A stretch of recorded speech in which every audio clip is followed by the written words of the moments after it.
દાદી તો આવતી નહીં, મમ્મીની વાત નહીં સુનતી, એટલે બાવ મારી લઈ જશે. ભાવો તો ઉપાડી જ લેવાનો હોય ને, તને ઉપાડ લે હ. અરે પણ અમારે તો મારી મમ્મી બોલાવે કે મિની પાછળની અંદર બી આવી જાઉં. હાચું કલામ અંદર આવી જઈ, હા ચૂકી જુઠ્ઠું નહીં બોલતી ને. શું નહીં બોલે. એવી રીતે અંદર આવી જવાનું ને કે પછી બાબા ઉપાડીને લઈ જાય. આડું હુવાનું ટાઈમ તો આપણે ગમતો હતો, એટલે દાદી હુવાનું બોલાવે તો દાદીની વાત સુની અંદર આવી જવાનું.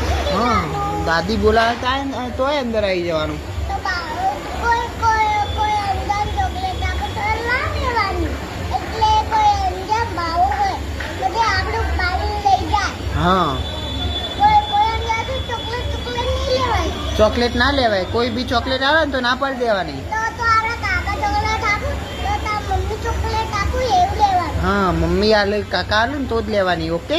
દાદી ચોકલેટ આપું તો બી લેવાનું. હા, દાદી આલે તોય લેવાની, પણ બીજું કોઈ આલે ને તો ચોકલેટ નહીં લેવાની. હા, બાબા એ ચોકલેટ અંદર જહર ડાળી આપવાનું છે ચોકલેટ. હા, ચોકલેટમાં ઝેર નાખ્યું હોય.